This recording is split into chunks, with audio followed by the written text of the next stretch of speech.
Hello, and welcome to another episode of Child Abuse Awareness with Darlene J. Clark.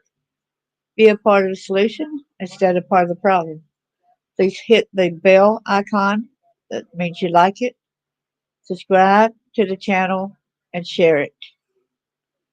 So I got a lot of different information, so I had to be breaking this down in series as far as finding the proof online and some information online. So I thought I would share the information with you all. So first, we'll go over Jonbenet's timeline in a few seconds. So, copyright disclaimer under Section 107 of the Copyright Act of 1976. Allowance is made for fair use for purposes such as criticism, comment, news reporting, scholarship, and research. Fair use is a use permitted by copyright statute that might otherwise be infringing. Nonprofit, educational, or personal use tips and balance in favor of fair use. We need to be sure that Matthew 18, verse 10, take heed that you despise not one of these little ones, for I say unto you that in heaven their angels do always behold the face of my Father which is in heaven. And to all y'all that's guilty of this, please stand up. Isaiah 1:17 says, learn to do right, seek justice, defend the oppressed, take out the cause of the fatherless, plead the case of the widow. We stand up and do what's right. And then in Matthew 18, verse 6, but whoso shall offend one of these little ones which believe in me, it were better for him that a millstone were hanged about his neck, and that he were drowned in the depth of the sea. Well, we'll put trigger warning there. Hello, Randy. Did you get new information? Well, I'm going over the timeline and some other things also. Hello there, Bucket List. So let me go over and present the timeline here. Share the screen.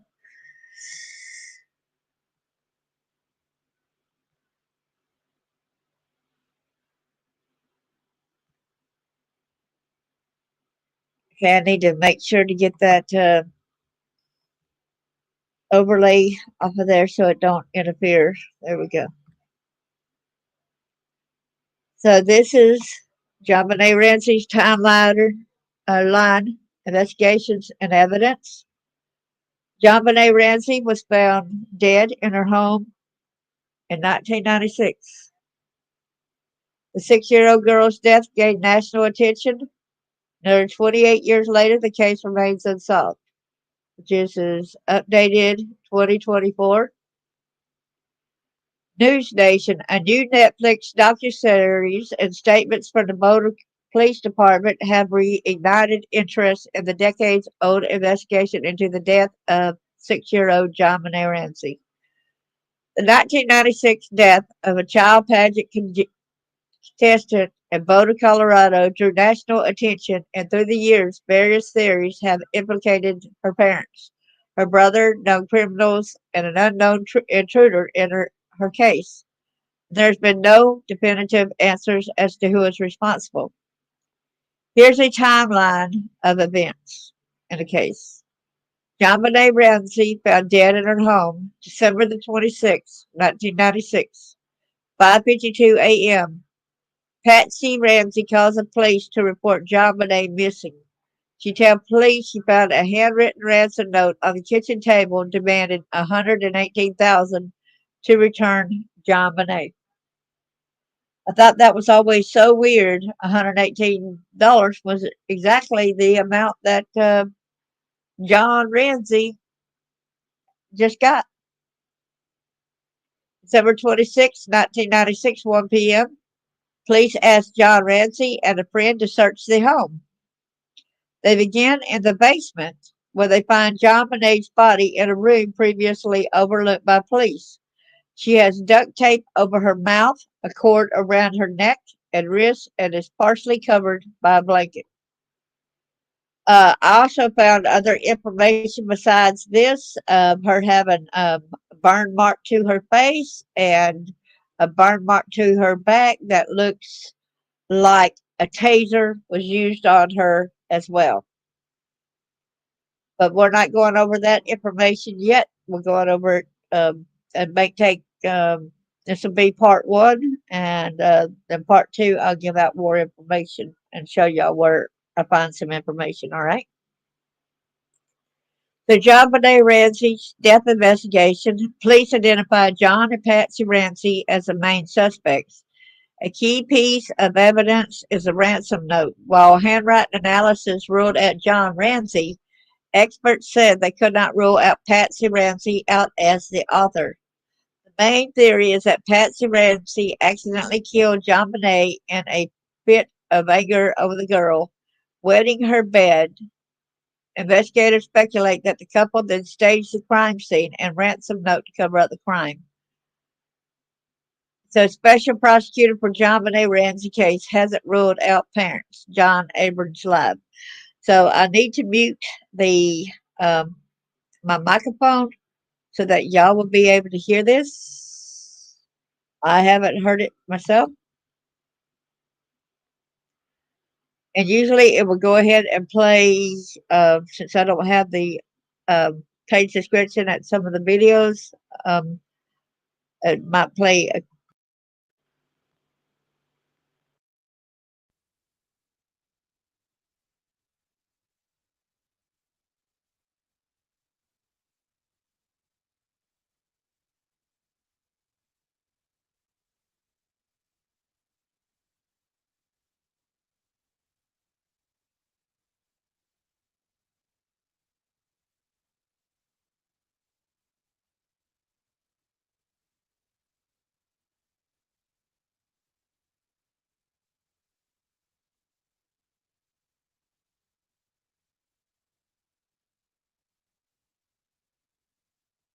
knows this case as well as anyone. He still has questions about John and his late wife, Patsy.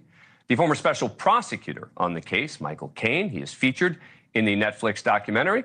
Michael, good to see you again. Thanks for doing the show. We appreciate it. So let me start with the big picture question. You're still not ready to rule out the parents, are you? No, I'm not. And I'm not suggesting that one way or another I know who did it. For 25 years, that question's been in my mind.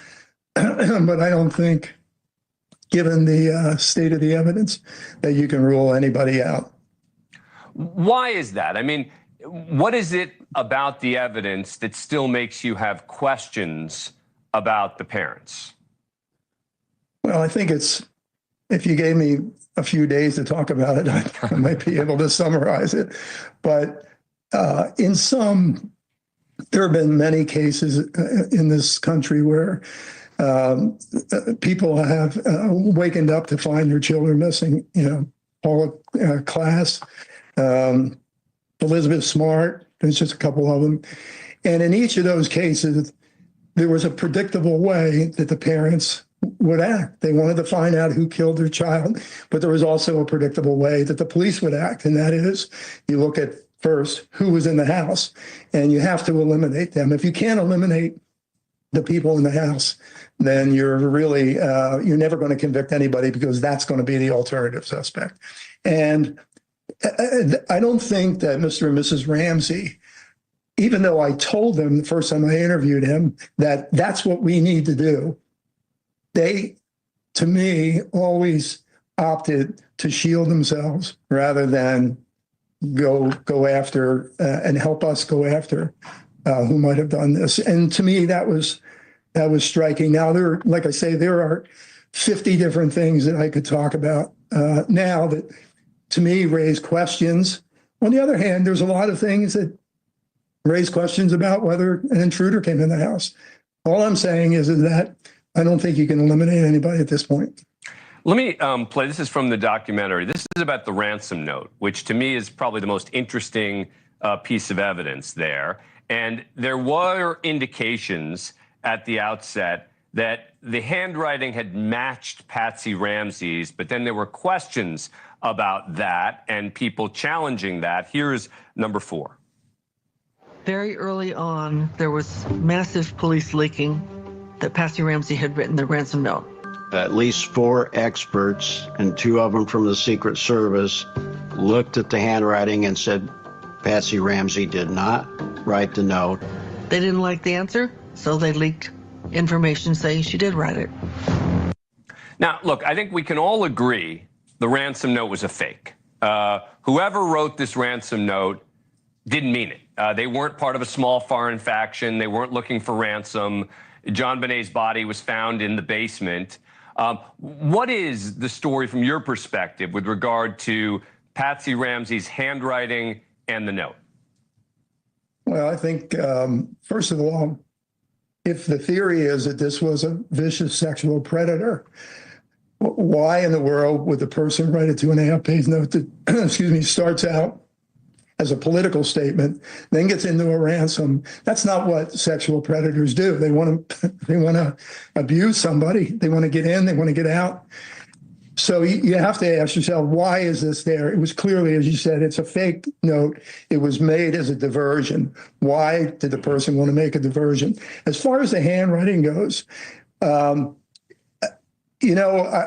day when I was working on this case, I wrote this out in my left hand, and you probably could have convicted me based on how it looked, because it looked nothing like my right hand writing, because when you write with your dominant hand, your brain is doing it passively. When you write with your non-dominant hand, you're thinking about your drawing is really what it is. So I can't be sure that whoever, I can say, and others have said that this handwriting wasn't done with anybody in the house's dominant hand, but I don't know that anybody could say that it wasn't done with the non-dominant hand.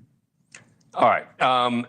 Now I want to talk about something that came up much later, that when I heard this news, this came up years later, that 9... Take advantage of everything.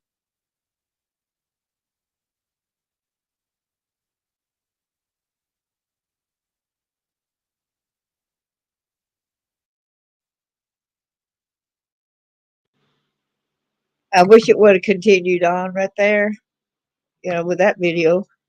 The photos and videos of JonBenet participating in pageants also attract media attention, with many in the media and public speculating about the family over performances perceived as overly sexualized for a young child. And I agree with that. A lot of them are. Boulder police also face intense scrutiny and criticism for their handling of the crime scene, potentially resulting in the loss of forensic evidence.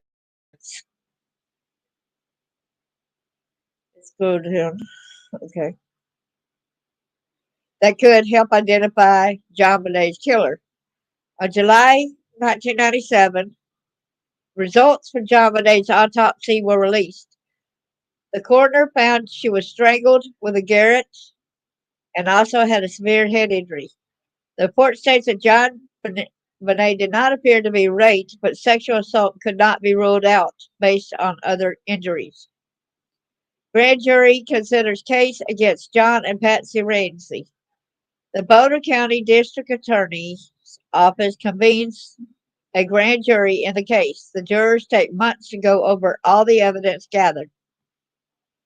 During the investigation and proceedings, there is conflict between the Boulder police, who believe the Ramseys are the prime suspects, and the independent investigator Lou Smith, who was brought in by the DA's office. Smith supports the theory that an unknown intruder killed JonBenet, possibly breaking into the family's home while they were out on Christmas Day and laying in wait for them to return. Although the jury voted to indict John and Patsy Ramsey on charges of child abuse or neglect, the DA's office does not file the charges, citing insufficient evidence. See, the jury was for them going to jail for child abuse and neglect. To them, they really felt like there was enough evidence. Defamation lawsuits filed around JonBenet's death. In 1999, the Ramseys filed the first of several defamation lawsuits against people and companies that have reported on the case and suggested the parents are culpable in their daughter's death. In 2001, the Ramseys are sued for defamation after publishing a book about Jonbenet's death. The individuals who bring the lawsuits are named in the book as possible suspects considered by police. In 2006, a family friend of the Ramseys files a defamation lawsuit after comments online suggest he is the one who killed Jonbenet. Jonbenet's brother Burke, who was 9 when she died, files multiple lawsuits after CBS documentary introduces the theory that he killed his sister in anger after she stole his snack and her parents covered up the crime to protect him. DNA evidence found on Jonbenet Ramsey analyzed. In 2003, DNA from a blood sample found on Jonbenet's underwear is analyzed and found to belong to an unknown male. The profile does not match the Ramseys or anyone in the FBI's criminal database.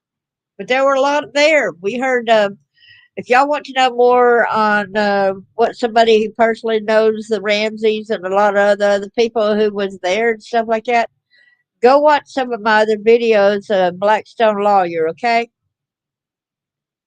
2016, a new forensic analysis with updated techniques find the DNA contained genetic markers from 2 separate individuals. Additional DNA samples of up to 6 people were found on other items from the crime scene. At least 6. Y'all see that? So, yes, there were other people there as well, as Blackstone Lawyer had said, right?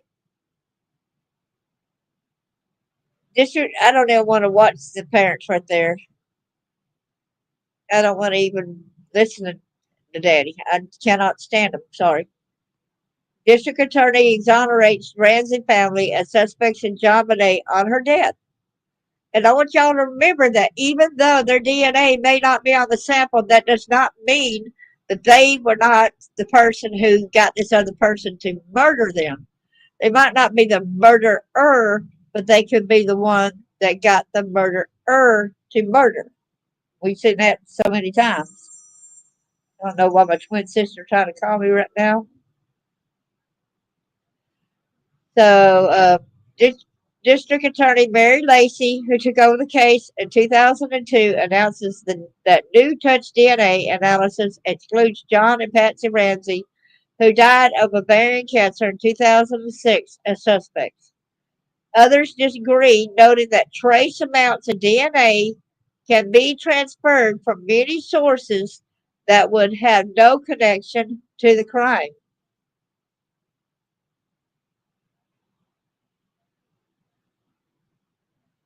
Agree that Jonbenet Ramsey, it is still not known who murdered her. Confessions and suspects in Jonbenet's case. Teacher John Mok Carr is arrested in Thailand after claiming to have killed Jonbenet. Carr is a known sex offender who claims to have drugged the girl and had sex with her. Carr's confession does not line up with the evidence and details of Jonbenet's death, and his DNA does not match the DNA found at the scene, so he is released. But according to a witness that was there, guess what? He's one of them on the list who was there at a murder. Several new persons of interest in Jonbenet Ramsey case on police radar. So, okay, here's what they're. Gary Oliva is charged in exploiting a child in relation to child sexual abuse material found on his computer. Oliva was previously investigated in relation to the Jonbenet case and was found to have images of her in his possession. At one point, Oliva agreed to confess to a murder, but his DNA did not match the scene, and he was later released.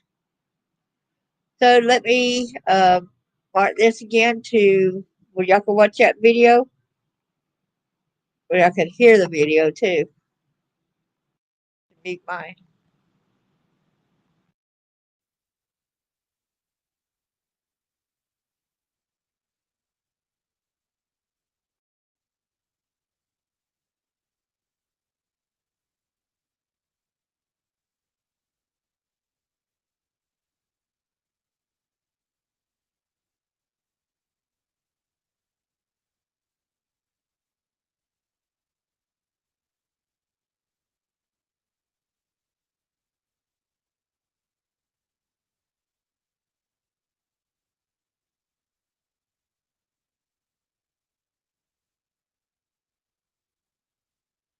Jonbenet Ramsey would be 33 years old today. Just let that sink in.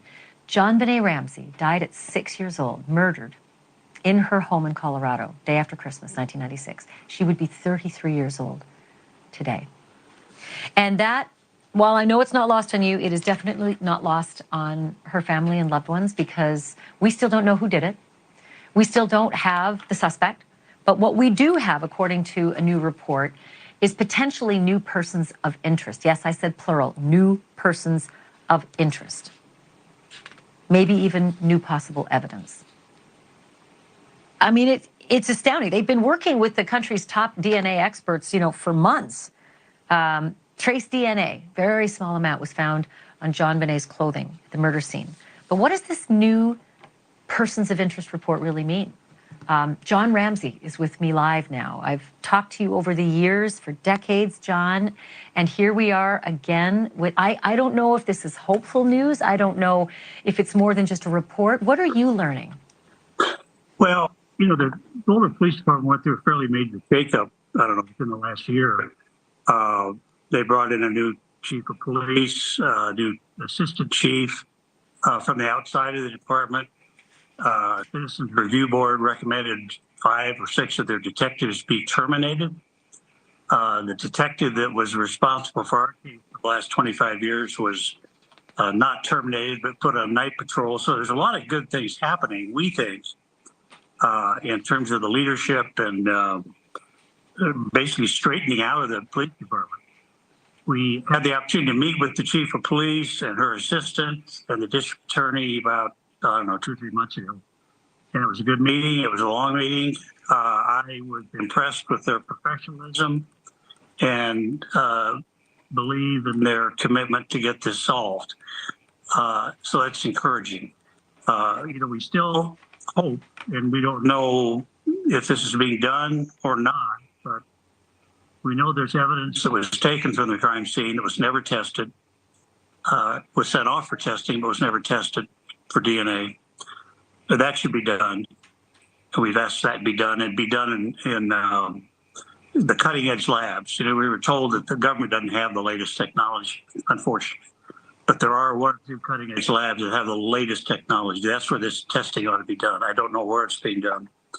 And then use the public genealogy database with whatever information we get to research and basically do a backwards family tree, which has been wildly successful in solving some very old cold cases. Yes. It really has. I mean, it seems to be par for the course now for all investigations to use genealogy. I'm curious about this report. I mean, I have to be clear that the report came out in a publication called The Messenger, and The Messenger reported that suspects and witnesses can come from a variety of places. This is what the police source told them. It's not just the DNA. It's what happens when you investigate a very difficult case. There are new people to look at, so hopefully figure out who killed Jonbenet. I'm wondering if I get it if they don't share a lot. They can't screw up an investigation after this long. But do you read anything into that report that they may be further ahead than we have thought? Well, we're hopeful that's the case. Yeah, I mean, it's encouraging information if it's accurate and correct. Very encouraging. And yeah, so we're very hopeful. I mean, all these changes that were taking place within the police department were positive, and this may be a result of those changes. So let's hope. Yeah, I'm encouraged. John, I hope you and I are going to meet about the arrest. That's when I hope our next, interview is going to be. And then I hope we talk again at the conviction and all points in between. Thank you, as always, for being a guest on the program. And I consider you a friend after all these years. Well, thank you, Ashley. I really appreciate your continued interest in this. It helps. All right. Well, we'll talk soon, my friend. Be well. Thank you.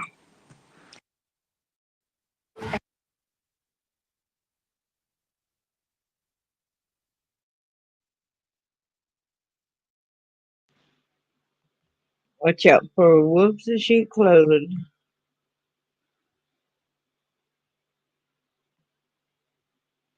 The photographer Randy Simmons is arrested in Oregon for child sexual abuse material.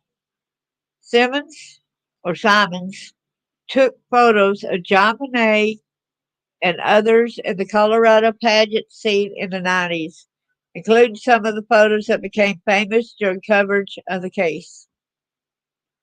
A number of mothers reported feeling suspicious of Simons due to what was described as borderline inappropriate behavior. Simons' DNA does not match a crime scene and is never charged in the case. Jonbenet death investigation reopened and returned to Boulder Police. New tech could help solve Jonbenet Ramsey's murder morning in America. So let me help change that again.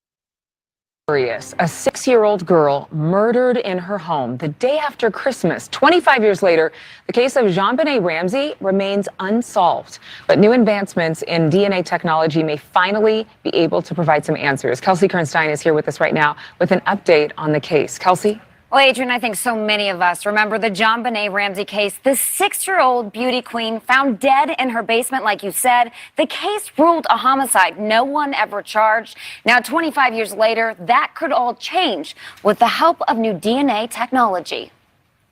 December 26, 1996. Jonbenet Ramsey's mother reports her missing. Later that day, the body of the 6-year-old beauty queen is found in the family's basement, strangled, and her skull broken from a blow to the head. Suspicions initially surrounded the young girl's family, but they were eventually cleared, and no arrests were ever made. There is a DNA profile running in the DNA database and has been for 20 years. So there's never been a match. Now the Boulder Police Department says it's working with state investigators on future DNA advancements to try to crack the case. What it indicates to me is they're going to go talk to somebody that does investigative genetic genealogy. While the Boulder Police Department is not offering specifics on how it's using DNA technology in the investigation, University of Virginia chemistry professor James Landers tells News Nation that advances in the area of touch DNA may be helpful. Small amounts of DNA left behind when an attacker touches a victim. That technology in the last 10 years has improved to the point where you don't need as much DNA as you did 2 decades ago. Landers also says that if DNA from a crime scene doesn't match any DNA in existing databases, investigators can also use technology to match it to a person's relative, like a parent, child, or sibling. Linking a profile to a particular family, in other words, you don't have the exact person, but you've got somebody who's either a brother or a cousin or a second cousin. And the Boulder Police Department says it cannot answer her any specific questions in the case, but also said it's actively reviewing genetic DNA testing processes to see if those can be applied to the case moving forward, Adrian. Yeah, it's just bizarre that even after all this time, with all the technological advances we've had, we still don't know what happened. 25 years later, Adrian. Thank you, Kelsey.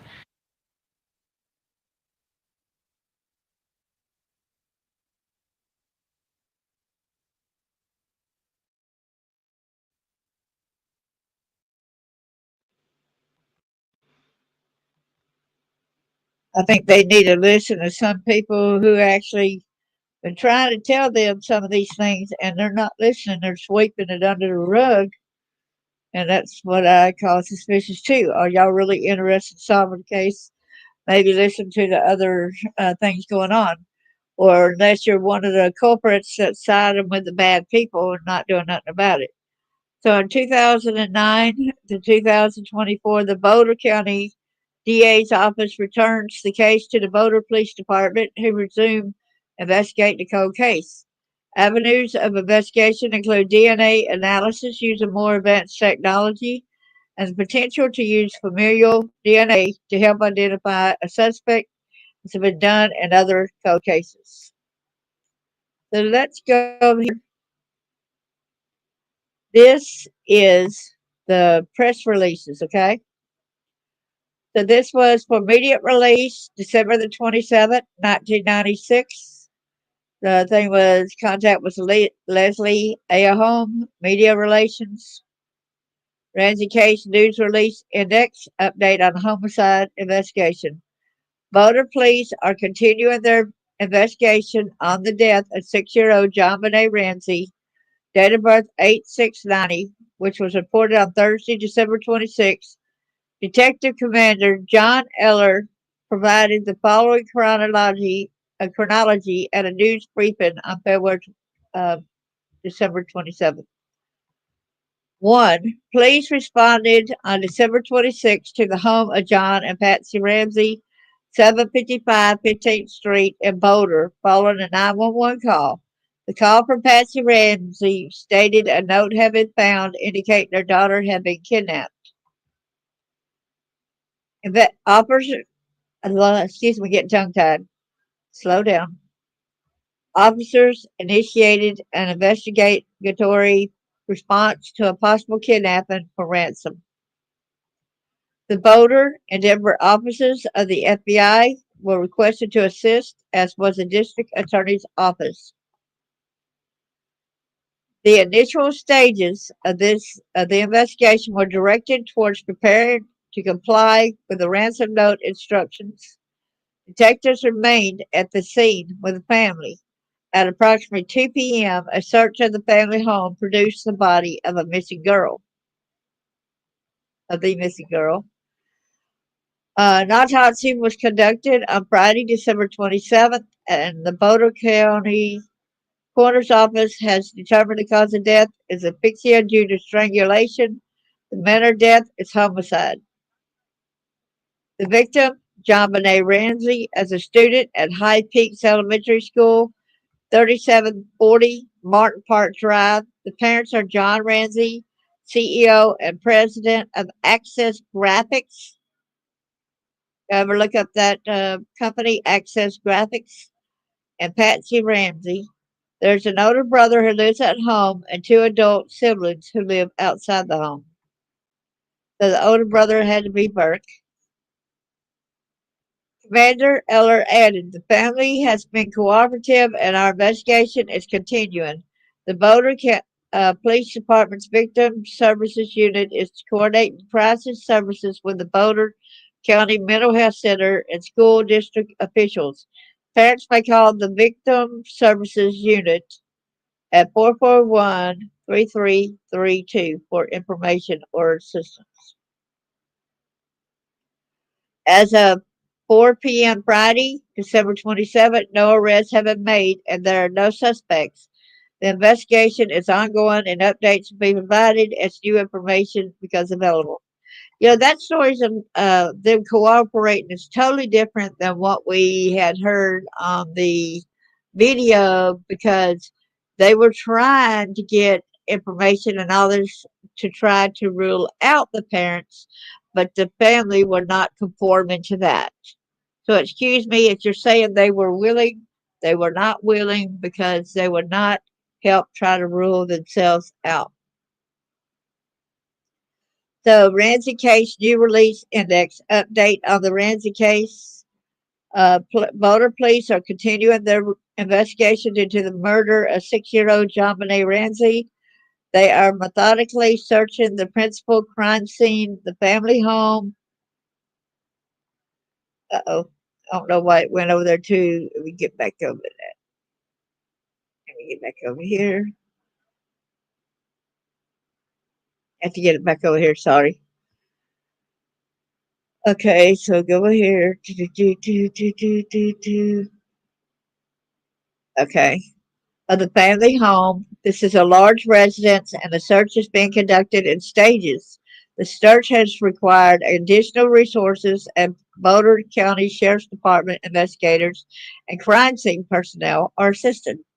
Where was all this assistance when she was missing? Where was it all at?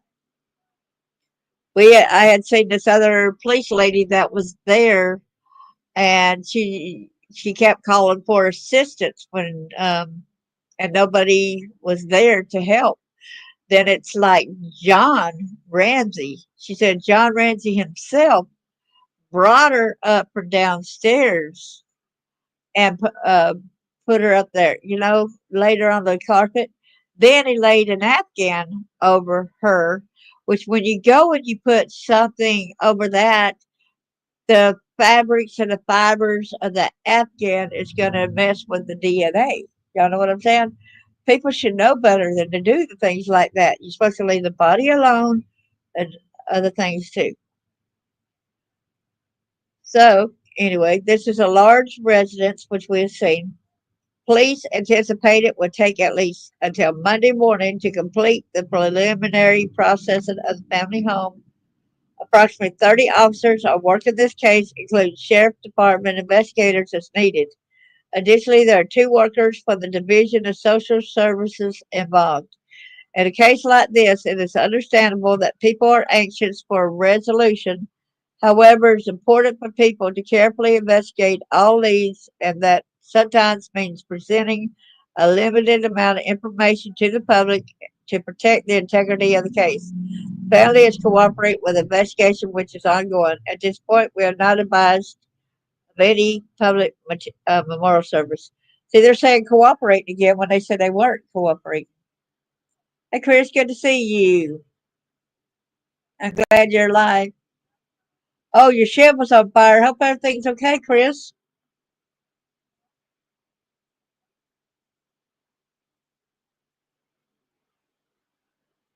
So this is Leslie A. Home Media Relations update of Sunday the 29th. The body of Jonbenet Ramsey has been released to the family, and it's expected the body will be flown to Atlanta for burial by the family. The family will accompany the body to Atlanta. We believe this probably occurred today, Sunday. The family continues to cooperate with the police investigation, although police have not yet conducted interviews with the father and mother. They have not yet conducted interviews with the father and mother, and they're letting them leave the state? Do what? Seriously? You have not conducted. Oh, man. And this is the 29th. Can y'all believe that? Did y'all see that? They continue to cooperate, although the police have not yet conducted interviews with them. Wow. Oh, I'm sorry that you lost everything. I'm so sorry, Chris. They have been in no condition to be interviewed up to this point. There are a number of people, including some family members, who who have provided lengthy interviews and non-testimonial evidence. The non-testimonial evidence includes hair, blood, and handwriting samples. Okay. Police are continuing their investigation of the Ramsey home, the principal crime scene. Police have not ruled out any suspects. There are no further details of the case which will be released at this time. So what happened to your shed? What started it?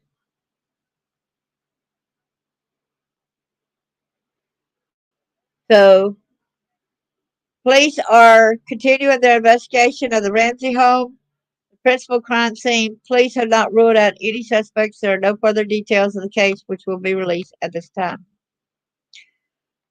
So you did not even investigate the parents yet? Say what? Wow.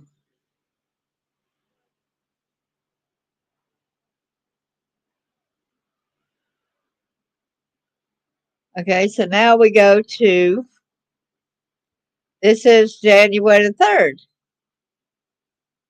3rd. Ramsey case new release information. Boulder police continue to investigate the Ramsey homicide. This case has been designated as the highest priority at the Boulder Police Department until further notice. The latest information police can release includes the following. Police anticipate releasing the crime scene later tonight, Friday, or tomorrow, Saturday. And here's a note. Since the parents have not even been investigated or whatever, and the parents were leaving town, they packed things away to go on their trips. Did the police look into their bags to see what might be in there with them? You know what I'm saying? Police are planning to have their field officers who went to Atlanta back on Monday. Police are aware that the Ramsey family flew into the Jefferson County Airport early this morning. Police have not confirmed the time to speak with the Ramseys, but are in the process of setting up that appointment.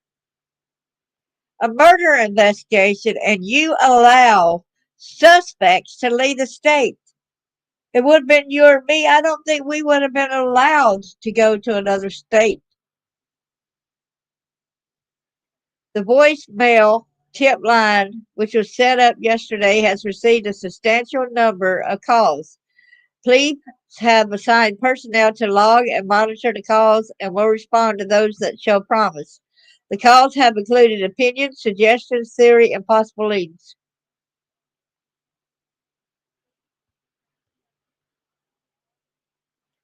In response to comments and criticism about not confirming rumors or providing extensive details of the case, the police department states that they will continue to investigate this case with the highest professional standards. The Boulder Police Department has a long history of highly competent police work and enjoys the support of the community. There are certain facts in this case that only the killer and police are aware of, and it is vital to our investigation that the integrity of the information remain intact. The likelihood of getting a successful conclusion to this case is based on maintaining the security of this information.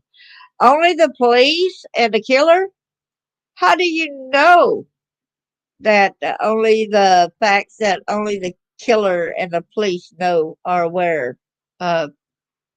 How do you know that? How do you know that somebody there at the Ramsey's house don't know these facts? It don't have to be the killer. Could have been somebody there, right? I think that's a weird kind of statement saying that. You know what I'm saying? The Ramsey Case New Release Index. Incident News Release Number 8. Update on Ramsey Case. The Boulder Police Department investigation into the Ramsey homicide continues. The case is the highest priority of the Boulder Police Department. This is an active and ongoing investigation. There are no named suspects, there have been no arrests, and there are no arrests pending. But as far as we know, they still haven't talked to the families. Boulder police had talked with the counsel for the Ramsey family and made arrangement to return possession of the home to the family and their representatives effective 6:30 p.m. tonight. Procedures for returning the home included giving the family or their representatives control of the property and the police providing an inventory of what items were removed from the house. It is unknown if the family intends to resume residency at the home. We had no comment on the whereabouts of the family at this time. Police are in the process of setting up an appointment to formally interview the Ramsey family.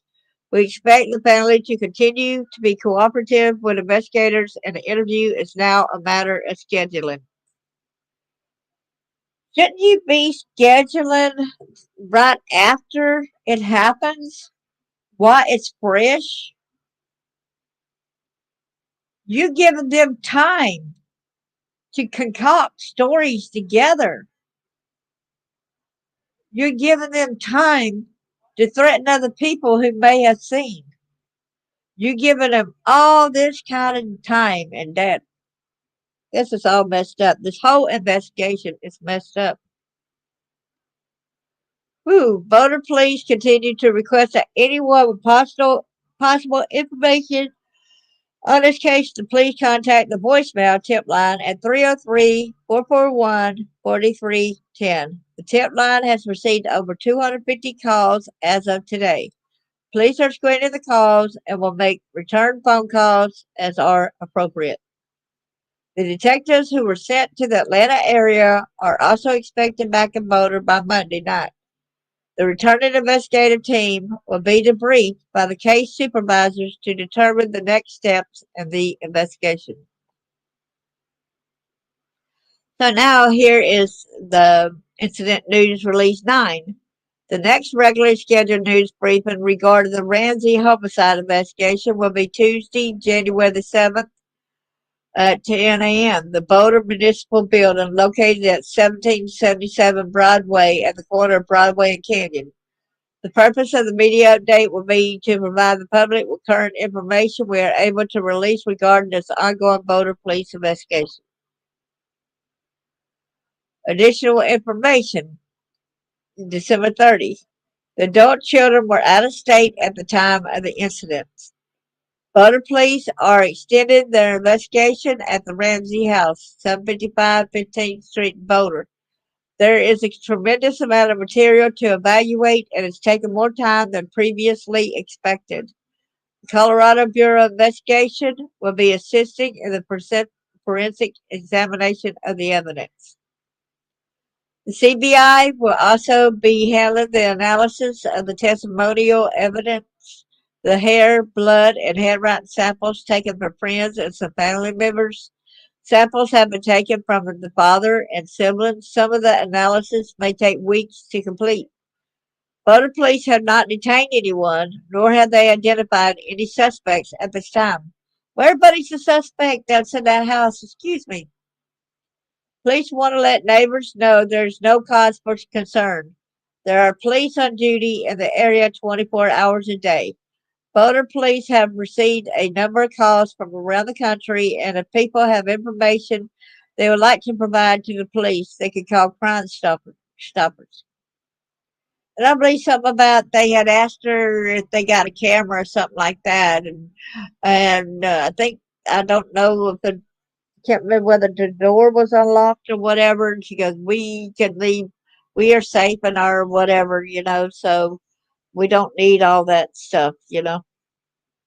And then your daughter ends up missing and murdered." So, January 2nd update on Ramsey case. Boulder police last night sent 5 police investigators to Atlanta to continue their investigation of the Ramsey case. They will continue to interview family members, friends, and gather background information. The officers have been authorized to approach the family to schedule an interview with them in Boulder at a later time. The 5 Boulder police officers are Larry Mason, Tom Trujillo, Jane Harmer, Steve Thomas, and Ron Gasage. The officers are expected back sometime Monday. Boulder police were completely taken by surprise by the Ramsey CNN interview, but had no comment on the contents of that interview. However, they do concur with Mrs. Ramsey's statement that she has provided police with hair, blood, and handwriting samples.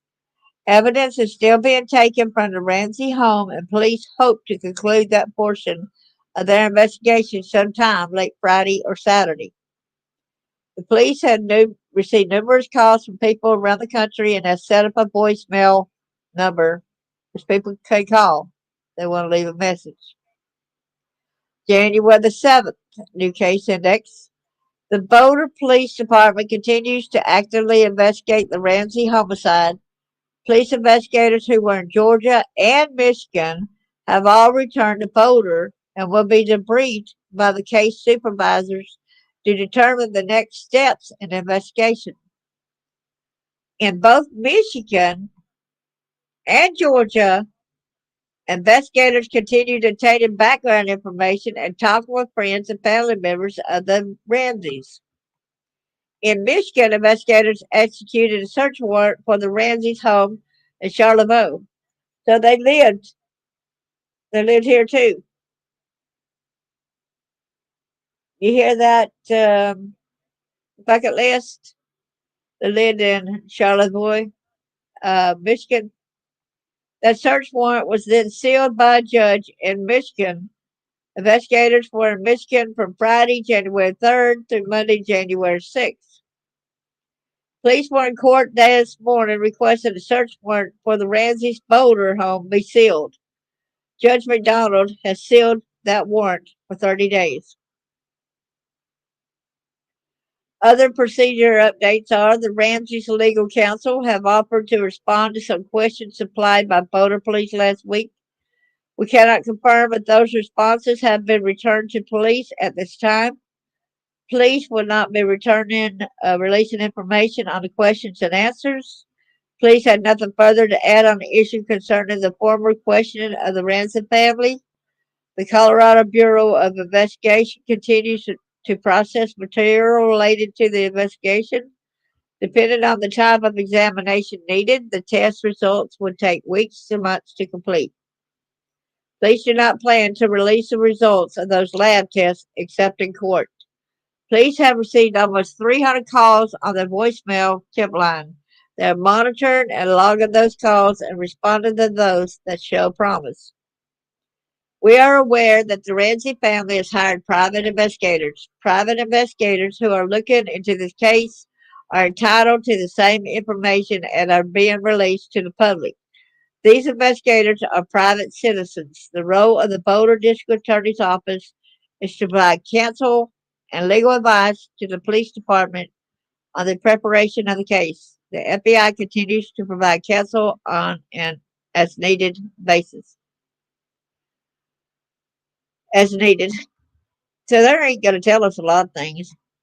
Boulder Police Chief Tom Kobe has indicated he'll make a statement to the Boulder community later this week. We'll inform the public as to the specific time when it's confirmed. Okay, one thing I had heard.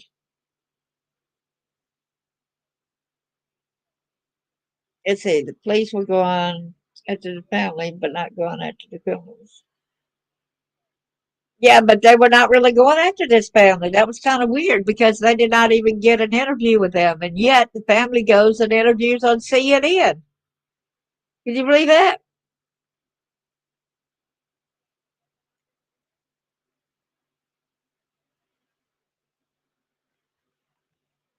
Oh, crap. So anyway,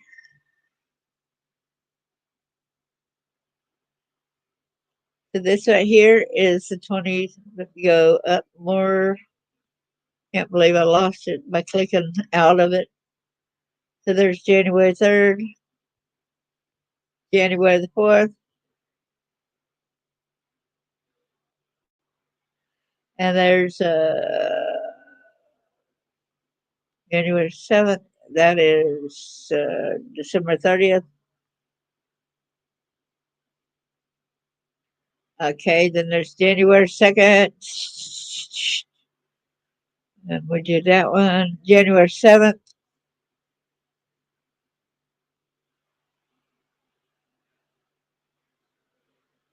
Okay, so we done read that one.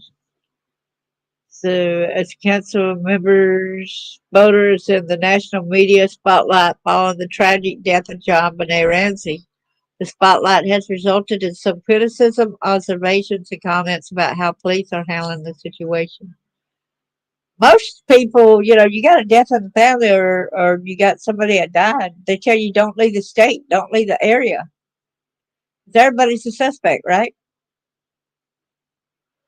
I want to publicly express my 100% support for our police chief, Tom Covey, and the men and women at Boulder Police Department. They are doing an outstanding job of staying focused on our collective goal in the situation, finding out who killed Jonbenet and securing a conviction.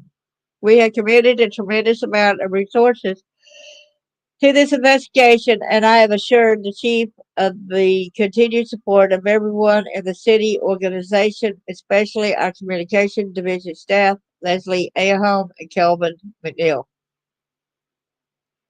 To the community, I remind you that the Boulder Police Department has a long history of accomplished and professional work. Certainly, emotions in the community may run high at times, seeing our community in the national spotlight. Please know that your police department is doing everything possible to ensure that this tragic crime is solved, that your community remains a safe place for you and your family. Anyway, this incident number 12.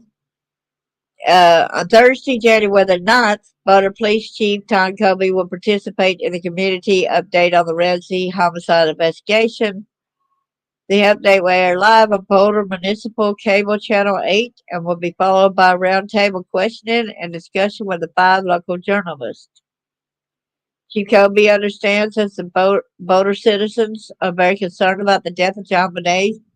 As the chief of the Boulder Police Department, he is interested in providing some insight into the investigation from the police perspective directly to the public. He looks forward to exploring those issues that he can publicly discuss with members of the Boulder media and have worked with the department. There's going to be some names on here that y'all don't know. So invited, there's a local journalist, Boulder Daily Camera, Boulder County Reporter, Rocky Mountain News, Denver Post, Boulder Planet, Colorado Daily. So then we go on there, it's right here. I don't see 2 weeks ago today. That's the violent crime. Let's see that. Let's see. It says, but this needs to be kept in perspective. In this country, for the last 2 years, 65% of the homicides have been cleared. That means in 35% of the cases of murder in the United States, the person responsible has not been apprehended. The reality we all live with every day is that we have many dangerous people in this community and communities across the country who are walking the streets. And yet you said we're keeping it safe, continue to keep it a safe. We all know this intellectually. However, we really never have to deal with it until it strikes close to us. We're not living in fear before this incident, and we cannot be forced to live in fear now. It's the best judgment of the Boulder Police Department that this is a one-time occurrence. How can you know it's a one-time occurrence? Excuse me, how can you know? How can you really know it's a one-time occurrence? The killing of Jonbenet does not appear to be linked to any other similar event. What about the thing about Beth? I think it's Beth Ramsey, the daughter who wrecked into that was chased, mind you, and she ended up murdered, her and Matt Darrington, because she was trying to expose John Ramsey and take Jonbenet away from the daddy, okay? According to the person that knew Beth Ramsey, and Beth Ramsey had shared this information with him. Okay, she had shared the information that John Ramsey raped her himself. She was a little girl, and she said, "I don't want you to do the same thing to Jonbenet that you did to me." And he told her that he's going to do it on the anniversary Jill Robinson's death. And guess what? When Jonbenet Ramsey's body was found on the anniversary of Jill Robinson's death. So you cannot tell me that John Ramsey had no part in it, people. You cannot tell me. You can say it, but I'm not going to believe you, right? There's been many stories and much speculation about who killed Jonbenet. And see, he was married to another lady at first, which was Beth Ramsey's mother, and John Andrews' mother and stuff. And there was another girl also, I can't remember what her name is, right? But when she saw John Ramsey, her daddy, put his hand in an inappropriate place at the other sister that's full blooded, then she went and told the mother that, and she was still married to John Ramsey, and she divorced and took the kids to safety to get away from John Ramsey because of his pedophilia. That's why it ended, people. There have been many stories and much speculation about who killed Jonbenet. This is an area that I know will be explored in great detail in the questions to follow. Let me offer a perspective on this issue. And I'm saying it from the perspective of someone who endured it. And that's Beth Ramsey's story. She's not alive today to tell her story. And we will be a voice for Beth Ramsey also, okay? We will be her voice, right, y'all? It is a natural response to a tragedy like this for the community to want to know immediately who is responsible. It is often an effort to assure ourselves that such a tragedy will never happen to us. The reality of the situation is also these types, it takes time to solve. Let me go on down further to, because there's a lot of different ones, so you can go right here. They got the violent hate expected to members of the Boulder Police Department. We are fortunate we work in an environment we don't have to not build up in hardened shell, which you often find in these communities. It said that Pat Ostrom, director of the Colorado Department of Public Safety, has the Colorado Bureau of Investigations processes the evidence we have submitted as quickly and effectively as possible. Okay, so we're going to get on down to, I want to show y'all something in 44. This goes on down, right?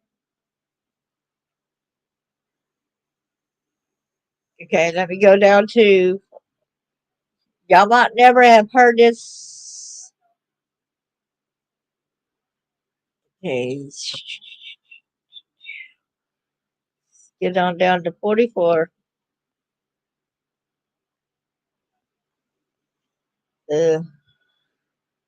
This also is a Ramsey case. City calculates cost of Ramsey investigation. Get on further down. Okay. There was a 100,000 rewarded Jonbenet Ramsey case. Somebody said something's incorrect. Let me see. I thought I said incorrect right there. There was also my friend that was trying to get it started on child trafficking and all this, and had asked John Ramsey if he could use Jonbenet's picture as a cover because he's trying to get the death penalty to sex offenders who end up murdering a child, whatever, and he refused to sign it, people. Hello, Chris. Okay, following the Ramsey case, joint news conference scheduled for Thursday. Talk about satellite trucks must be in the parking area by 9:30. 2 pool television cameras will be allowed in the council chambers. Da da da da da. Let me go down to where I was looking for. I think it's number 44. Okay. Y'all can look this up. I found this online.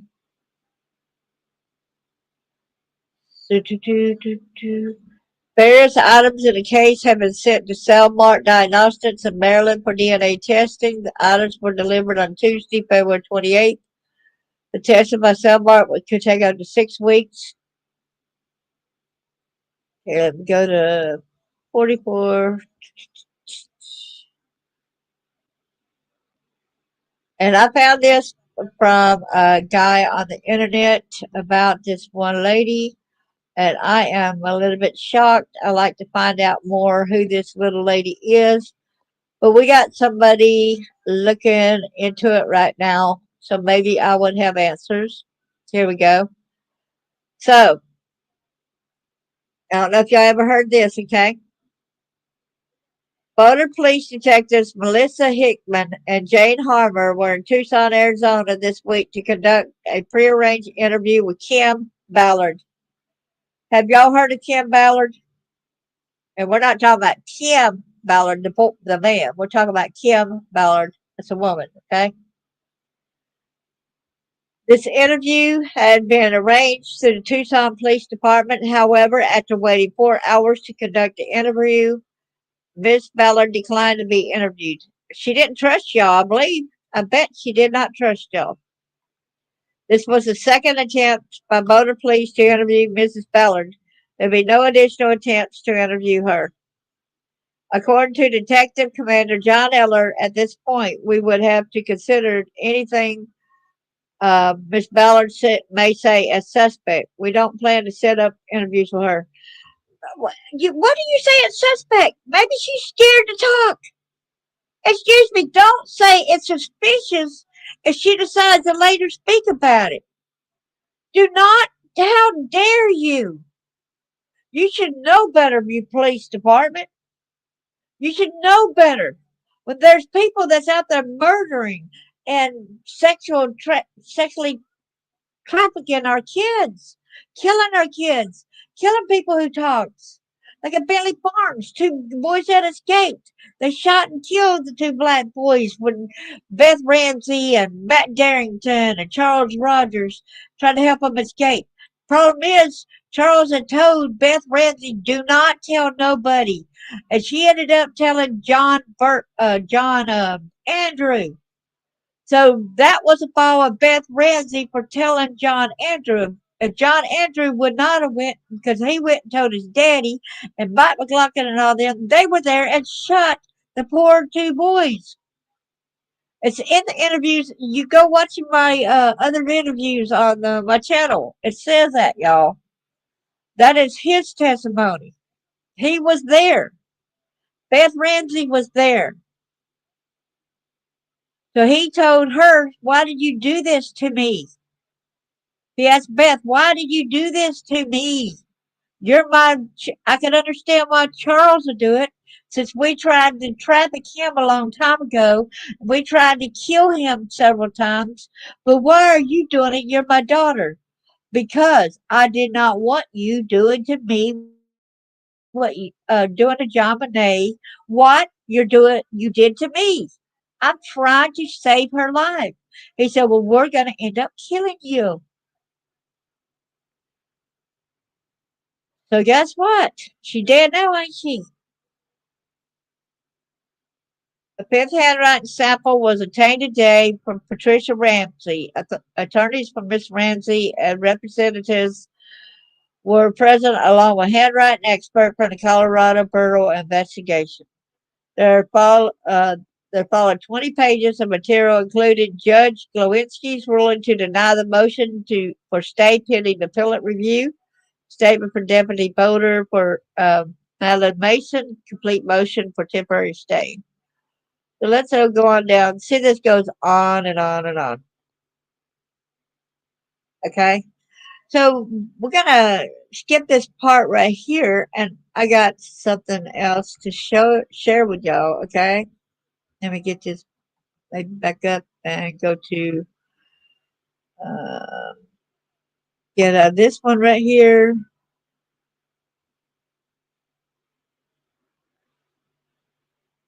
I got too much in here, I guess, you know. Let's see. This was for a forensic interview, right? Let's see.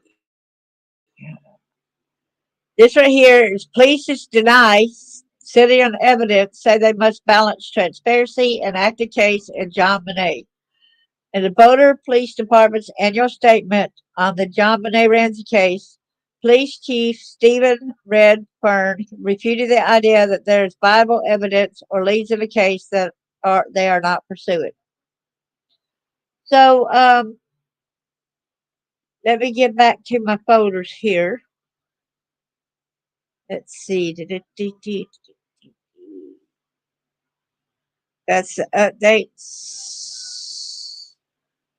I think that was the updates. Let me see. See if this is the same thing. Yeah. We close that one out. So we go to December. Sorry, y'all. I'm having a little bit of trouble. Okay, let's go to who killed Jonbenet, okay?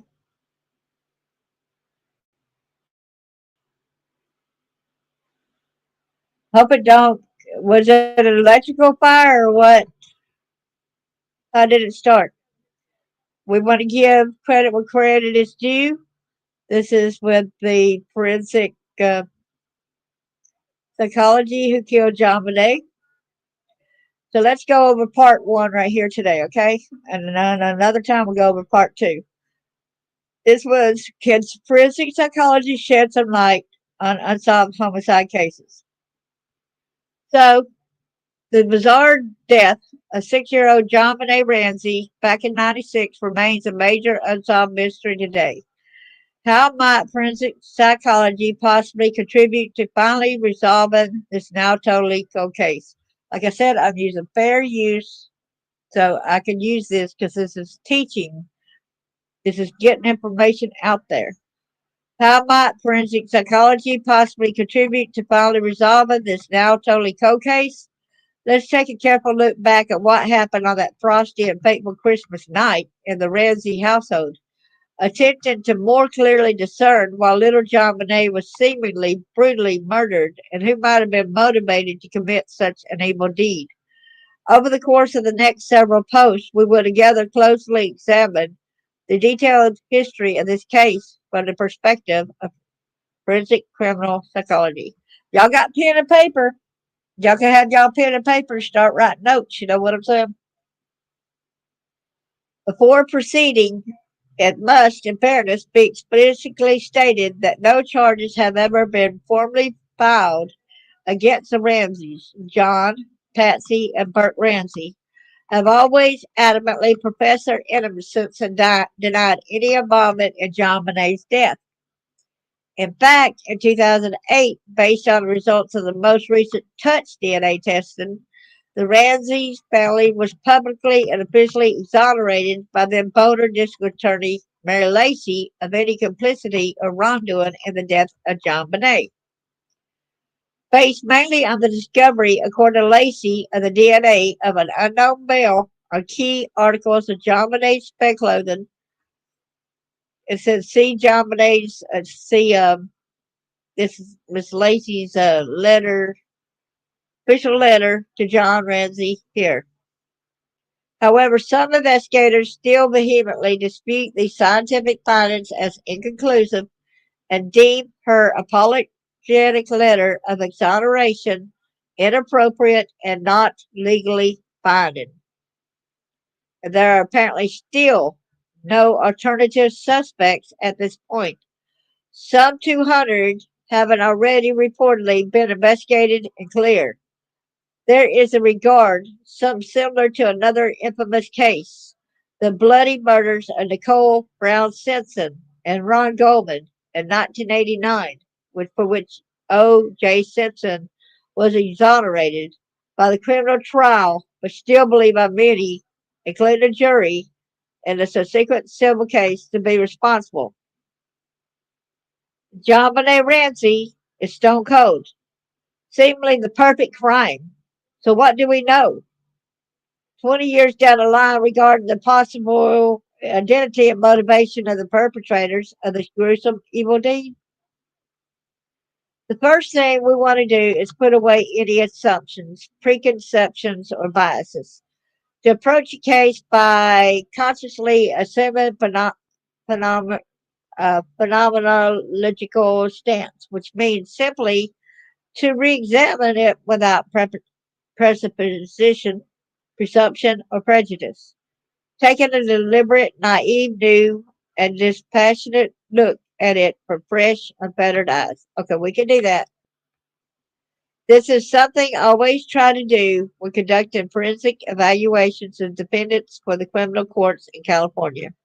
It means placing what we know, or at least what we think we know, about a defendant, or for instance, this particular high profile criminal case, temporarily aside and looking at what actually took place in the light of currently available facts. So, all we really know for certain is that adorable little blonde girl who had become a local celebrity because she occasionally competed enthusiastically in beauty pageants for children was found dead in the basement of her luxurious family home. She had apparently been sadistically tortured by the perpetrators, possibly sexually assaulted, and ultimately killed. The exact time of her death is not clear, nor are the causes of her injuries from which she died, which included a massive 8-inch skull fracture and a tight noose around her neck, causing strangulation and asphyxiation, the official cause of death. In addition, and not explained, there were small, distinct dark spots on her body that some investigators believe to have been caused by a stun gun. The seemingly hastily made ligature fastened tightly around her neck was comprised of a woven white piece of cord, looking similar to a sneaker shoelace, attached to a perhaps 6-inch fragment of fashioned wood, which, when twisted or tightened, noose in which she was strangled. Jonbenet's hands were tightly bound together behind her head, and a piece of black duct tape covered her mouth, according to the father. Indeed, Jonbenet's cold and lifeless body, reportedly already stiff with rigor mortis, suggests that she had been dead for at least 4 hours or more, was reportedly discovered by her father in the spacious home's hidden basement wine cellar during the late morning, early afternoon of December the 26th. John Ramsey states that he immediately upon searching the house a second time and finding her body lying on the basement floor covered up by a blanket, removed the duct tape from her mouth and tried unsuccessfully to unbind her hands before carrying her upstairs in his arms. You're supposed to let somebody lie there and have the police to come down there, take all the guilt away from you. So that's the fact with that. He did that wrong. According to the police laboratory, the DNA of an unknown male was found on 2 different articles of Jonbenet's clothing. Moreover, there was, according to news reports, some physiological evidence discovered during the autopsy that suggested to examiners the presence of sexual abuse, specifically evidence of vaginal trauma, and having been possibly sodomized with a foreign object, y'all. Y'all know that? Wow. Though these findings are subject to interpretation, one thing is certain and incontrovertible. Well, Jonbenet did not die of natural causes. Whether she was deliberately tortured and murdered, or was a tragic victim of an accidental death and subsequent cover-up, as the Boulder police long suspected, is still hotly debated. How did she die? Who killed her? And why? Early that morning, prior to a body being found by Jonbenet's mother, Patsy herself, a former beauty queen, reported having stumbled upon a 3-page ransom note on the stairs leading down from her second floor bedroom. The oddly worded, roughly handwritten note made reference to wanting precisely $118,000 for Jonbenet's return, lest she be beheaded. According to police, it was written on pages torn from Patsy's own personal notepad. Can y'all believe that? What does that say to you there? It was torn out from Patsy's own personal notepad, where they found physical impressions of what they believed to be a practice note, or perhaps one that started and stopped. And the writing, especially when compared side by side to one sample done in her mom's and her non-dominant left hand, reportedly bore some resemblance to Patsy's. In addition, the garrote-like ligature was fashioned, said the police, with a length of cord and a piece of broken wood paintbrush handle apparently taken from Patsy's art supplies. Can y'all believe that? I didn't know that. Wow. Did y'all know that? Put a 1 if y'all knew that.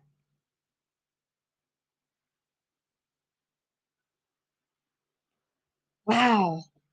It's very close to where the body was found. Certainly, if there was an intruder, as the Ramseys have consistently claimed, he or she could have made use of Patsy's pad and art supplies during the night while the family slept. For that matter, so could another family member. Very improbable, people. If I buy this story of somebody, of an intruder myself, buy me some oceanfront property in Arizona, okay? According to unconfirmed sources, a neighbor reportedly having heard a high-pitched scream in the vicinity of the Ramsey's home around midnight that night. Such a scream from within the Ramsey household and audible from outside would almost certainly have woken and alerted the family.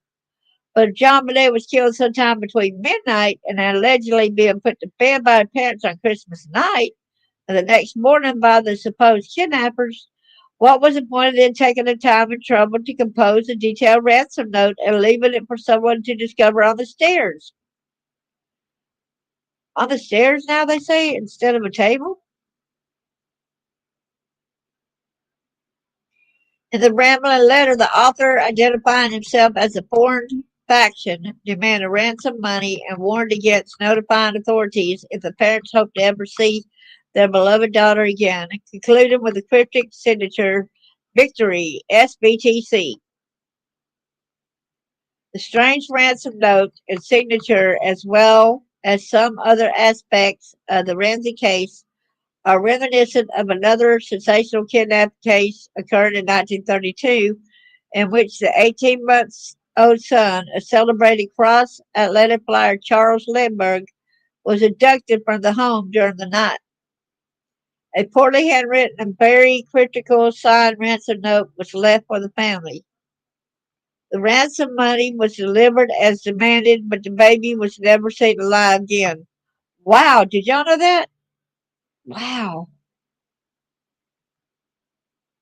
His battered body was discovered in a wooden area of a nearby town 2 months later, having suffered from a massive skull fracture.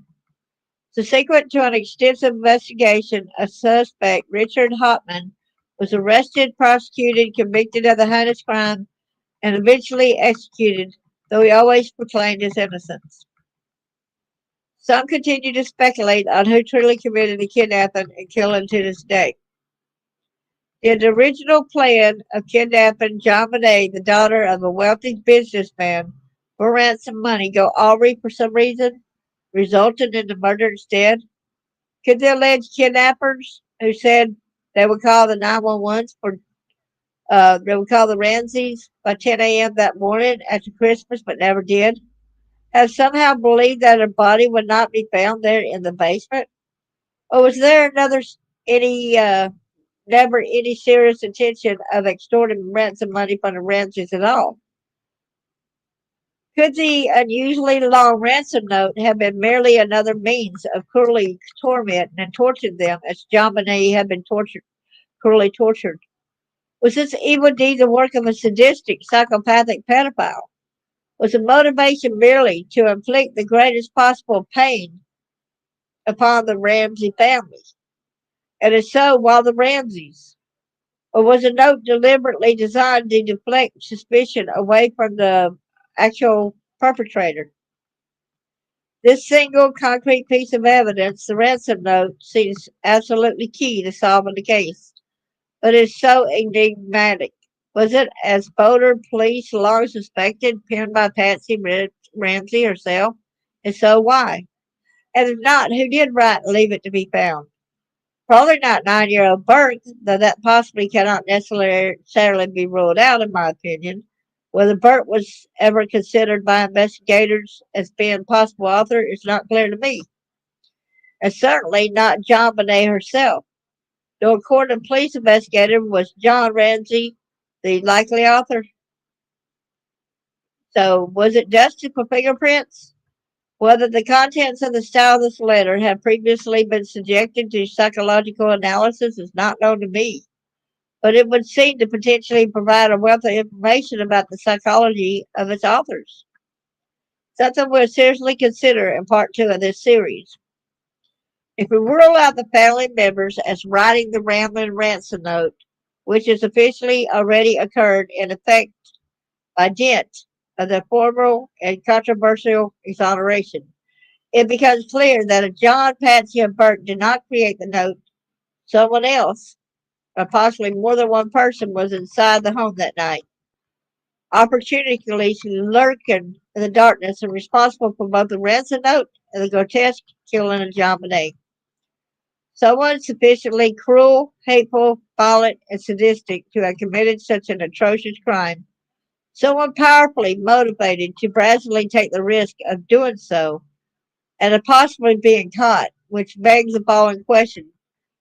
What type of person would most likely perpetuate such a crime? Were they motivated by money, sex, rage, jealousy, or resentment toward the very affluent and influential Ramsey family, or animosity toward Jonbenet in particular? Did John or Patsy have enemies? If someone wanted to hurt John and Patsy, this would surely be one extreme way to do so. If Jonbenet Ramsey was deliberately and brutally murdered by an intruder, the perpetrators must have driven or compelled to commit this evil deed by something very powerful indeed. Could the killing have happened counter to the original plan, due to fear of being discovered when Jonbenet cried out around midnight? Though the Boulder Police Department reportedly investigated and cleared thousands of potential suspects in this case, either the perpetrator was somehow mistakenly eliminated as a suspect by the investigators or never identified or investigated at all. Or could the killer's true intention all along have been simply to permanently silence a child? A motive perhaps symbolized and suggested by the duct tape allegedly found over her mouth by the father, John, who some speculated may have been sexually abusing his daughter. Conjecture both he and Jonbenet's pediatrician dismissed unequivocally. Well, of course, that you're going to have doctors when you're rich and powerful. They would lie for y'all. We have seen that all throughout, and even with the politics that's going on right now. There's been so much lying and deception. Could Jonbenet, the serious work, have been killed to keep the sordid secret from ever being exposed? Curiously, this evidentiary detail of the case is eerily reminiscent of the duct tape found on the badly decomposed corpse of Casey Anthony's 4-year-old daughter, Kaylee. According to the prosecutors during the trial, Casey Anthony, now found not guilty but still believed responsible by some of Kaylee's death, presumably killed her daughter partly because she wanted to be free to live a different, freer lifestyle or possibly covered up her accidental death. Casey told investigators that her daughter had been kidnapped by a mysterious nanny who eventually never existed. In the case of Susan Smith, now convicted, the then 24-year-old mother drowned her two young children, both about Jonbenet and Kaylee's same age, by driving her car into a lake with the children restrained by their seatbelts from escaping, presumably so that she could be with a new boyfriend. Prior to eventually confessing, Smith blamed the murders on a phantom carjacker. Smith had reportedly been severely emotionally damaged during childhood, sexually abused, was suicidally depressed, and may have suffered from some sort of personality disorder. Extremely immature, narcissistic individuals can have great difficulty placing their own selfish needs secondary to those of their children. Yet another murderer's mother, Andrea Yates, now found not guilty by reason of insanity, a diagnosis of suffering from postpartum depression and psychosis, drowned her five children one by one in the bathtub, claiming she did this evil deed to keep them from being damned and tormented by Satan as she felt she had been. Wow. Statistically speaking, the likeliest culprits when a child dies in the home would be one or both parents, which is the main reason why the authorities focused so intensively on the Ramseys for day one. Filicide, defined as the killing of a child by his or her parent, is a deeply disturbing but very real phenomenon. According to Department of Justice statistics, between 1976 and 1997, which includes the year of Jonbenet's death, nearly 11,000 children like her were killed by their parents or step-parents. The motives for filicide vary. For so-called altruistic filicide or supposedly well-intentioned mercy killing a sick and suffering offspring to accidental filicide during severe child abuse or neglect, to angry retribution against an offending spouse, as in the ancient Greek tragedy Medea, to the overwhelmed or self-serving solution of killing unwanted, demanded, cumbersome, socially inconvenient children, to the murderer's acting out of the paranoid delusions and command hallucinations of madness. See these years again? Hold on. For 1996 and 1997. Okay.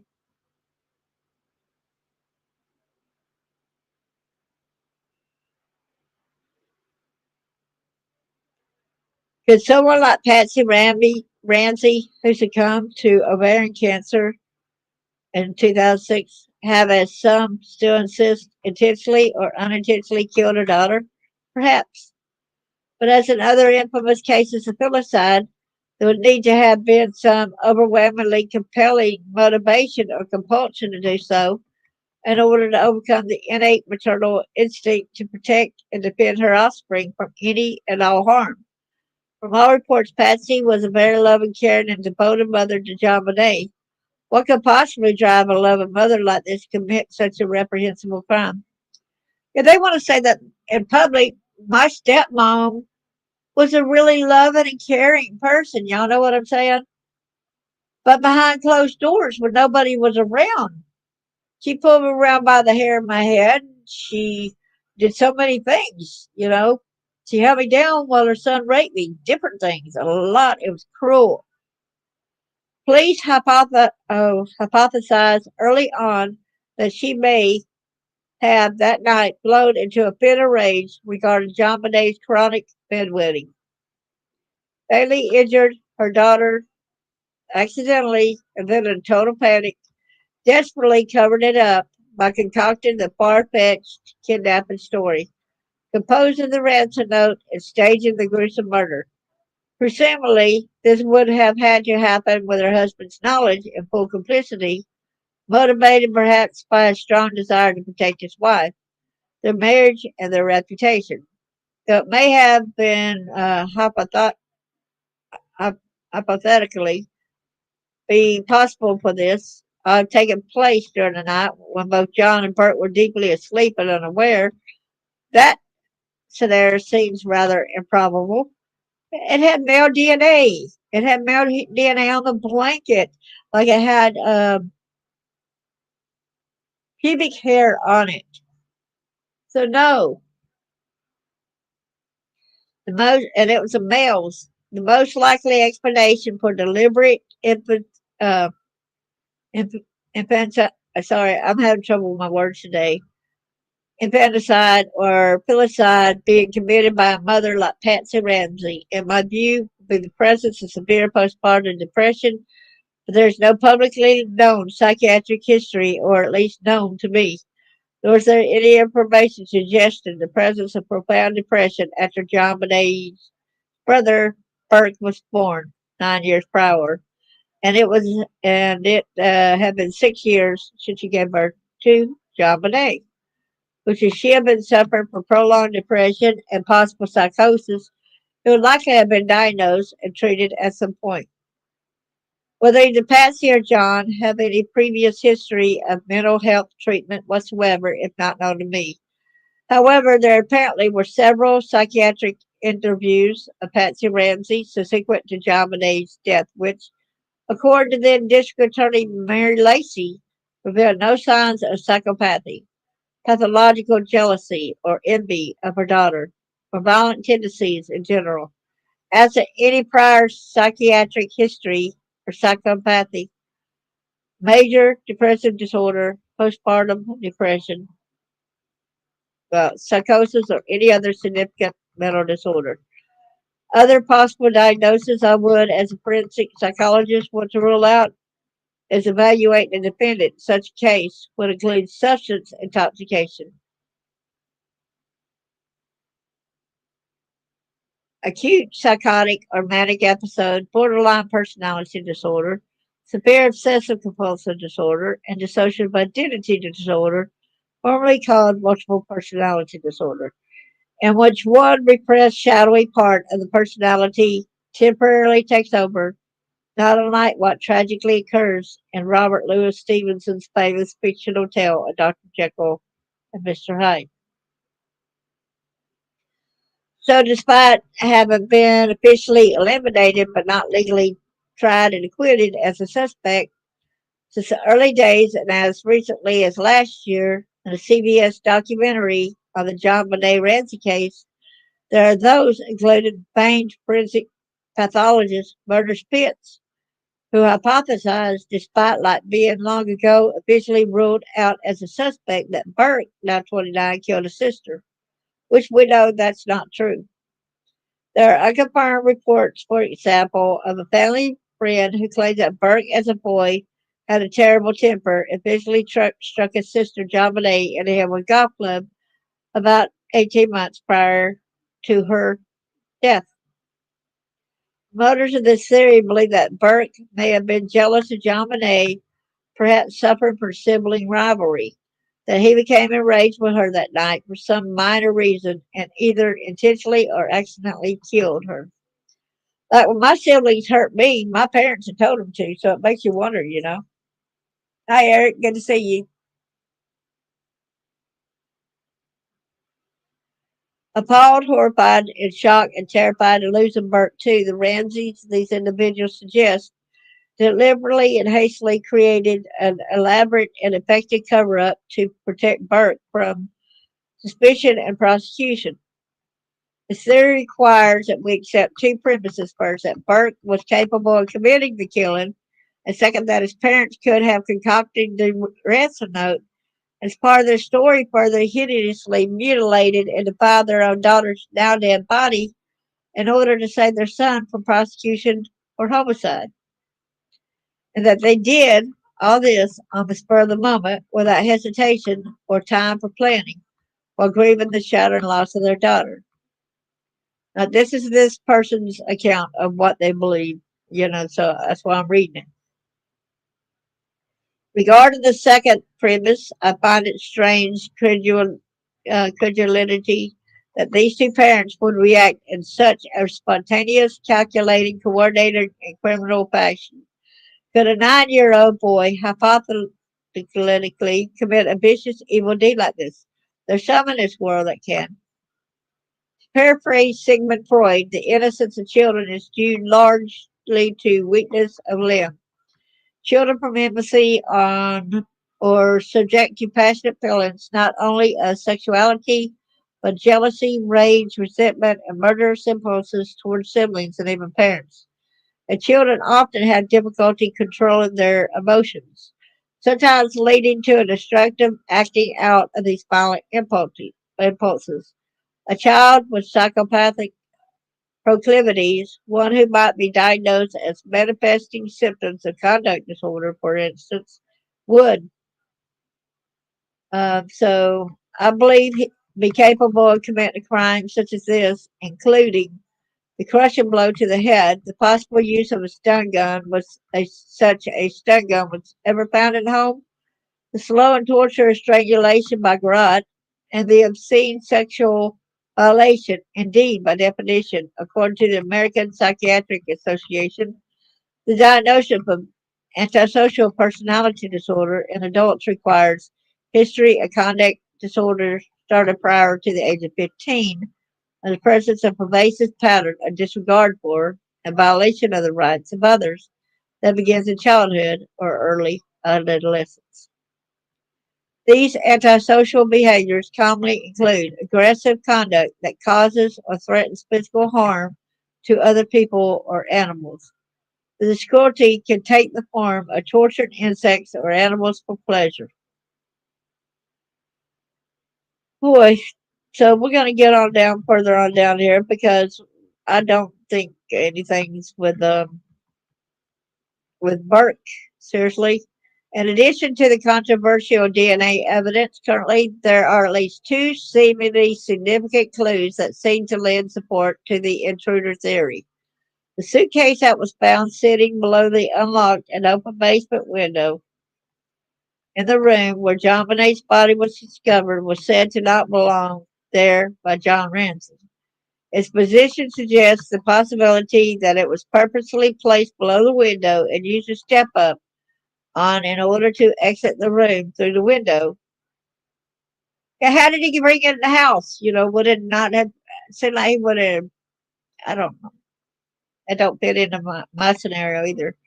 And according to ex-voter DA Mary Lacey, who has officially ruled out any member of the Ramsey family as suspects and was taken through the home a few days after JonBenet's body was found, there was an obvious and unmistakable impression in the carpet outside of JonBenet's bedroom, a so-called butt print, which she concludes was left by the intruder. Whoever did this sat outside of her room and waited until everyone was asleep to kill her. Who could that have been? Or might that impression in carpet have a more innocent explanation? Have y'all heard anything about a butt print in the carpet? I tried here in part one of the series of posts to succinctly and accurately gather and summarize some of the publicly known facts to date gleaned from a review of various media and news sources as well as prior and current speculative theories about the case. To provide readers who may be unfamiliar with an overview for further exploration and discussion. There are numerous other theories and details not noted here, some of which will be explored later. Clearly, there are still 20 years since the crime was committed, more questions and answers, some of which we will be further examining. Let me know your own thoughts, theories, speculations, and responses to mine regarding this tragic and very mysterious unsolved case in the comments and questions.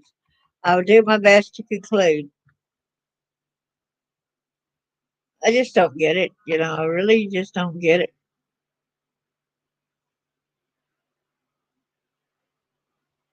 So let me close that one. And let's see. We go more into the investigation. We will show so many other different things here. There's a part two and a part three here. And I think it's pretty interesting with the grand jury thing that they waited till after the grand jury to do the DNA sample. And there is a guy that says that he he knows who the pubic hair, that they found out who the pubic hair belongs to, and they're not releasing it. But he said you could go at their website. Let me try to write it down right here. The website that he has said, Patreon. Oops. Patreon. Dot com. Hyphen. Let me go to my here. Let's go over here. Go to you.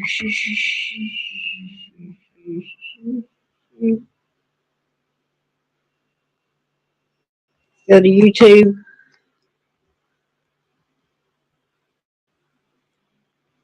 I got it still caps. I'm sorry, buddy.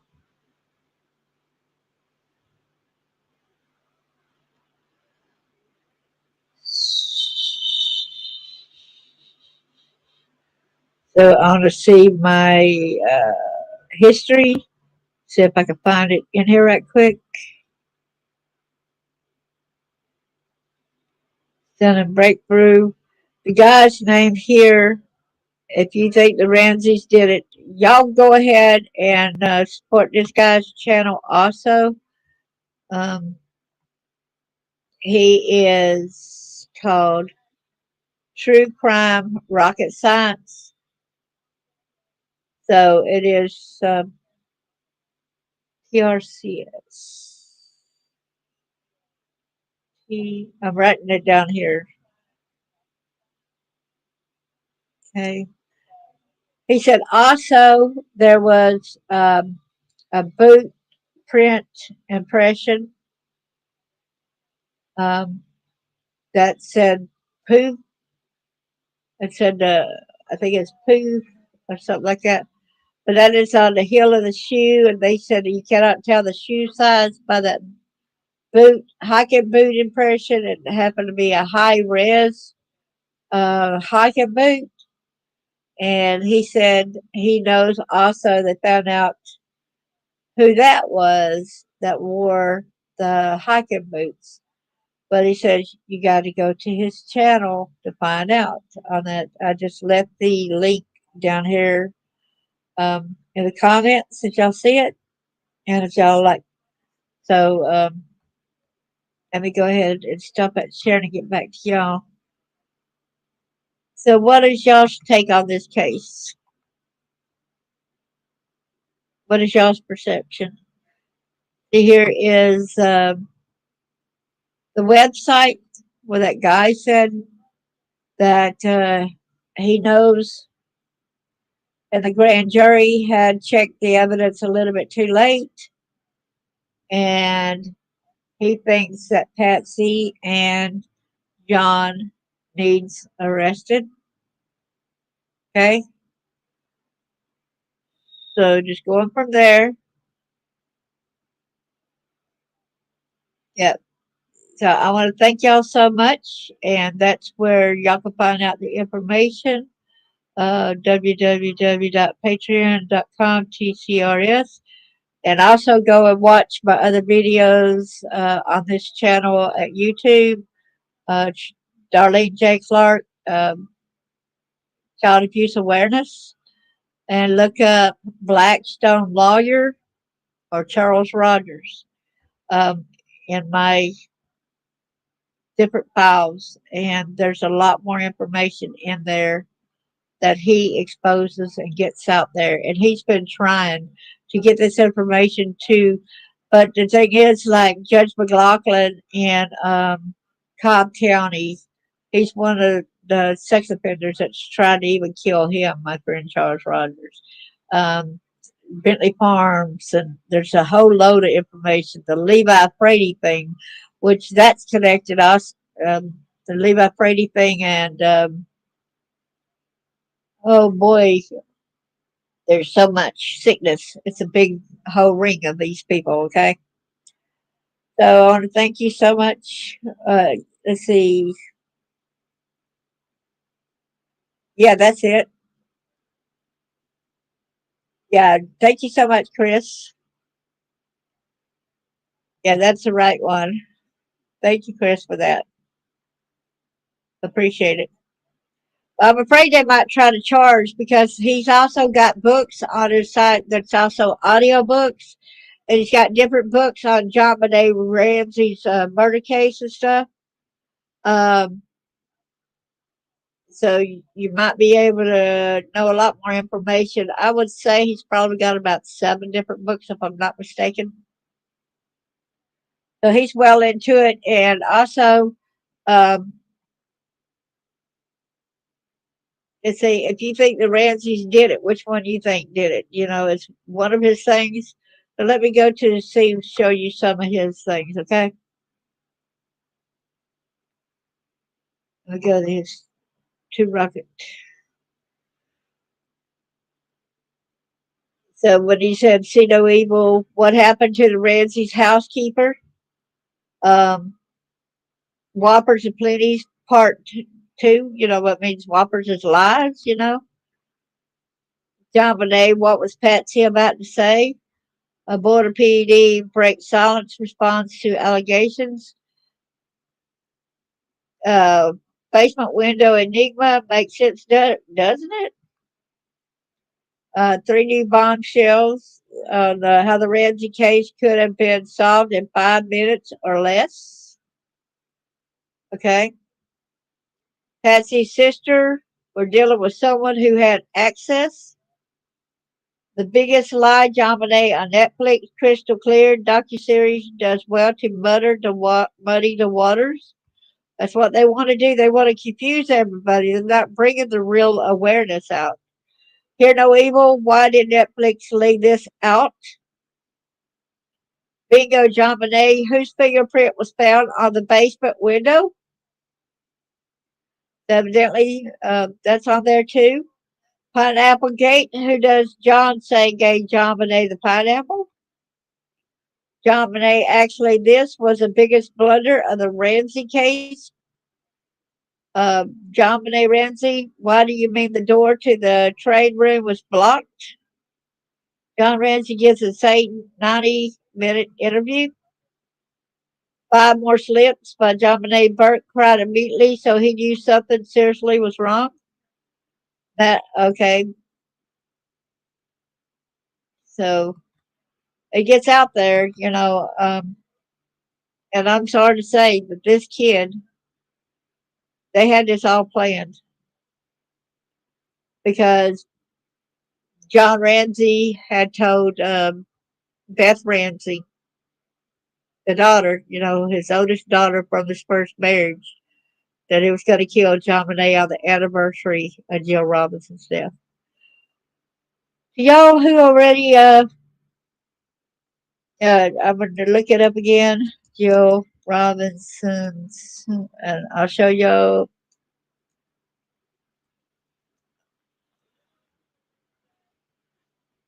Okay, let me get there. I'll say murder instead of. I hope I said her name right. And she died.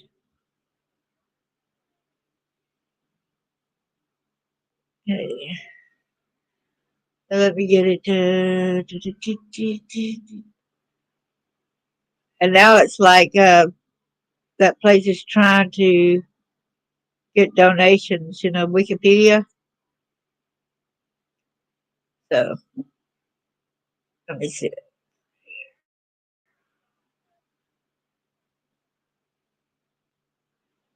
So let me share the page again so that y'all will be able to see it.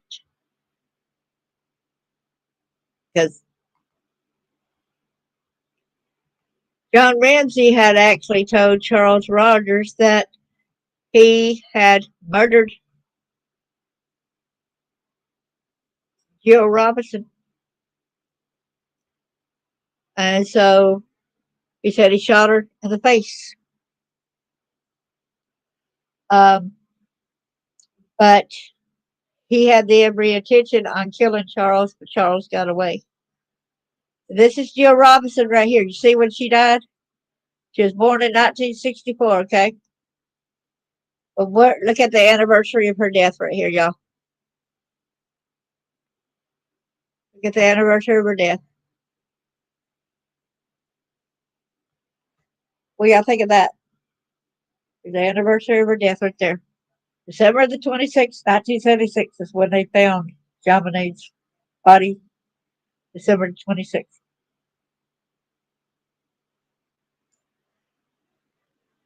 So if they would listen to a lot what Charles has to say, I think a lot more solved. I think we know who some of the culprits are. But evidently, a lot of people are not listening to my friend Charles Rogers. And they need to. And I stand with my friend Charles. So anyway, without further ado, thank y'all for coming. Please hit the thumbs up. Please subscribe to my channel. God bless each and every one of y'all. If you see something, say something. Thank you so much. God bless y'all.